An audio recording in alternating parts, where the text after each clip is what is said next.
Hello and welcome. I know I haven't posted in a while, but I have been healing and being human and making sure that I'm bringing my authentic and healed self and giving when I can give, but also resting when I need to rest. And maybe that's a message for you to just know that sometimes the most productive thing you can do is to just go in and heal and give yourself that rest and peace that you need.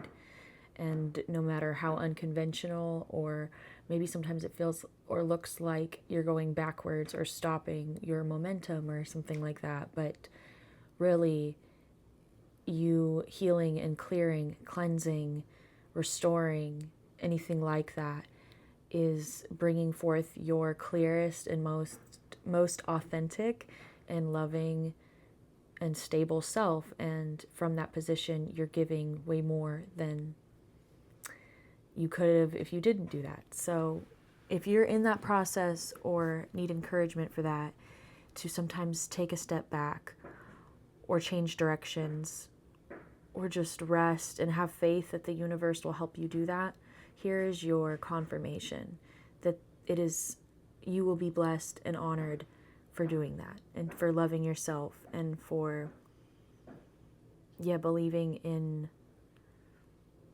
your transformation, and that productivity is so much more like a personal journey that I'm here to say that.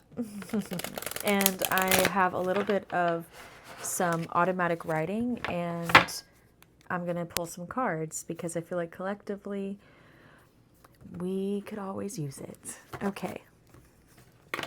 So far in the collective message, I am definitely getting like shadow work stuff like that, and about going within, but also this kind of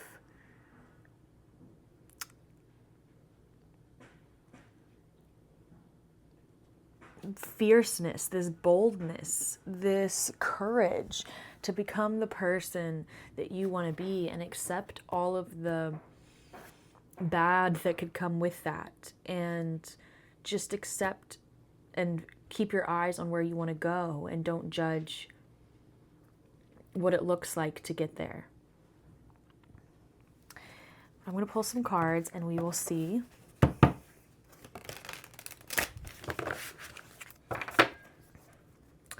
how it goes.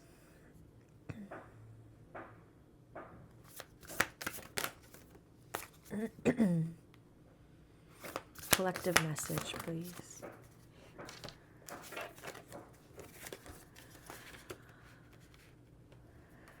We got awareness, deja vu in reverse, and emotions.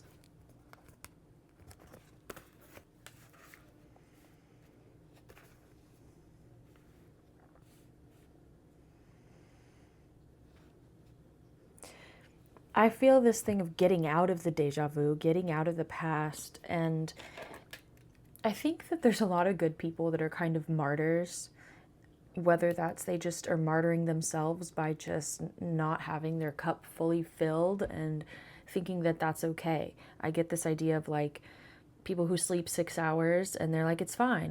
I can sleep 6 hours, like I get plenty, not knowing that if you looked at the research, like how that affects their quality of life.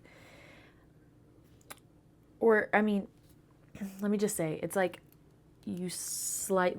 people slightly shaving off parts of themselves, or not expressing their anger, not expressing their emotions, or, diluting their emotions, or not being fully aware of how much they're feeling.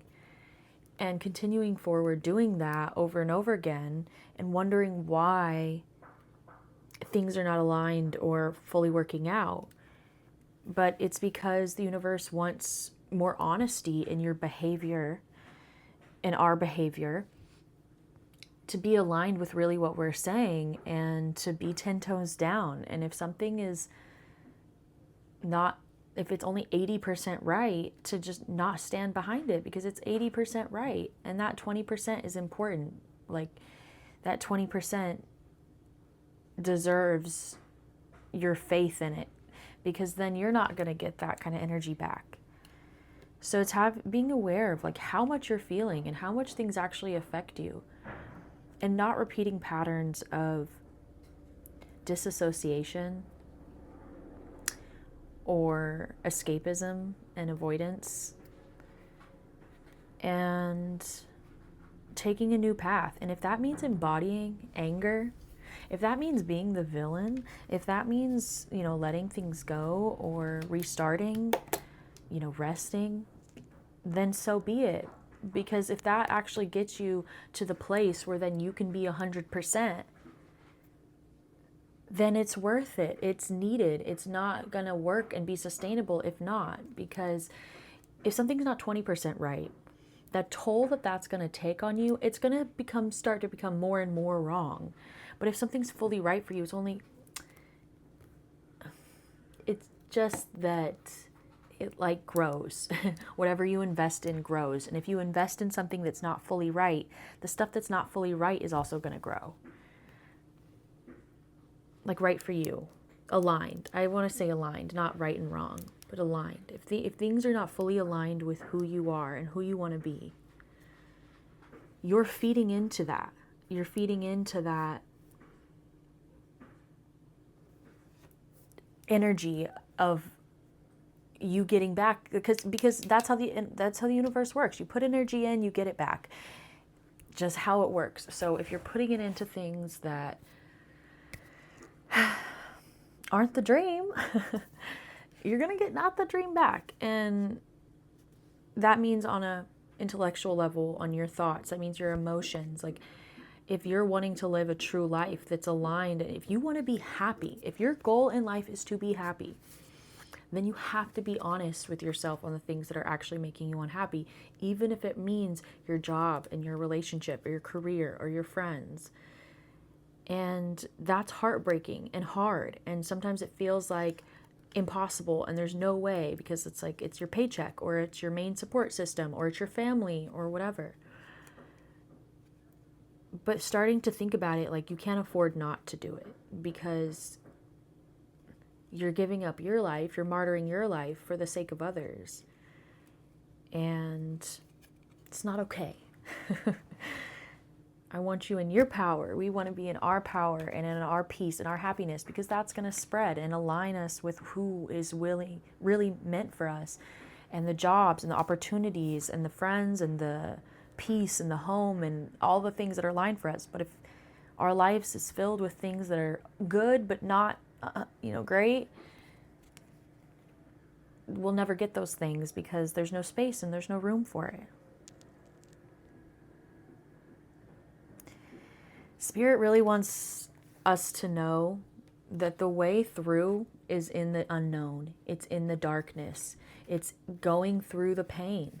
It's going through the uncomfortable. It's letting go of things and grieving them. And there's really no way through grief, but just to feel it.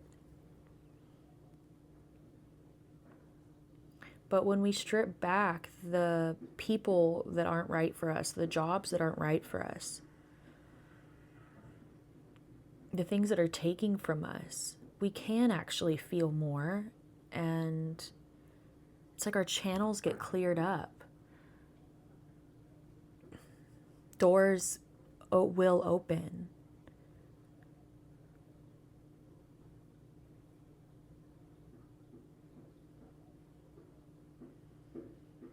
I get it's scary.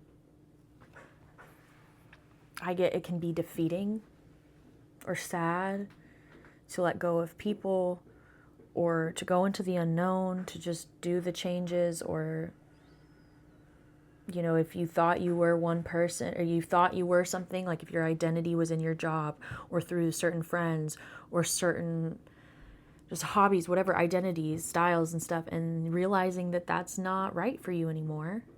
There can be that, that like just really scary and sad. But the idea is, or the what's happening after that is joy, is peace, is real happiness, is real power, is real a life that is aligned with you, that's going to lead you to you being way more fulfilled, feeling way more at home, way more natural. And it is an ego test, or it is an ego level up, or I want to say like an ego assignment. But in a way, because you're getting back to your authenticity, your ego will be puffed up and beautiful, because that's what happens when it's actually aligned with your soul. The only reason the ego is bad is when it's not aligned with your soul, or if you think your ego is everything, because the ego is pretty much an illusion. It's an illusion of separation, but it's fun to play with because it's our personality and identity. But the truth is soul. The truth is connection. The truth is there is no separation here. There is no hierarchy. There is no real identity. But we need both. And I mean, we have both. And we don't want to demonize the ego. We just want to keep it in check. Focus on your freedom. Focus on your will. And when I got that, because I've been writing, when I got that, I'm like, what is willpower? Like, what is that? I know it's like the determination, the motivation, but what else is that? And what I got is that will is like what you agree on and what you accept. And I still was kind of confused by that. But what you're willing to do is what you've accepted, what you've agreed on. And so I get that. Like, my willpower is my belief system in myself, my self-esteem, my self-efficacy. It's my motivation. It's my belief system. It's what I've accepted that I can do. It's what I've accepted that's going to be done. Like, it's like this internal agreement with yourself.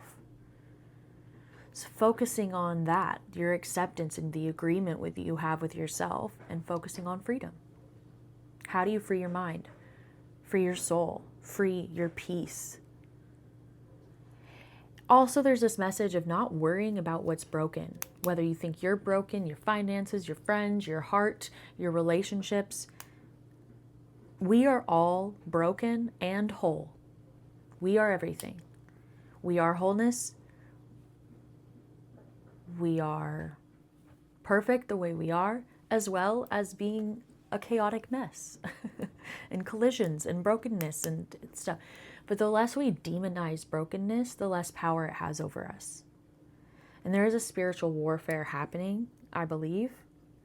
And that brokenness that we feel from no matter what is a reflection.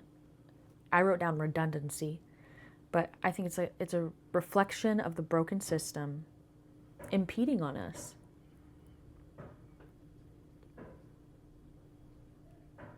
And there's this power of accepting the darkness and accepting that kind of internal rage and not demonizing it. Because violence will only grow the more you demonize it. And if you accept that that is part of you and that you are earth and you are angry and you are powerful, and just as you have the ability to create, you have the ability to destroy. And in accepting that, I think we become safer and better by actually accepting our violence than denying it. Being aware, tapping into your heart and getting rid of the things that aren't aligned and true and sustainable, and the things that give you power. That's what you need to be aligned, making sure that you're making decisions with that in mind, those values of joy and justice and peace and power and freedom your authenticity. Okay? Feel the things. Stand in the power. Be the person you want to be, devoid of the judgment you place in between you and the dream. Wake up and smell the roses. Stand and rise up. Believe in the becoming. Change the way you think. The darkness is the door. Wow. Believe in your joy by Marie Kondoiting anything that doesn't bring you joy. Get rid of it. Spring cleaning. All right? I love you. You are everything. And it's good to be back. See you in the next message.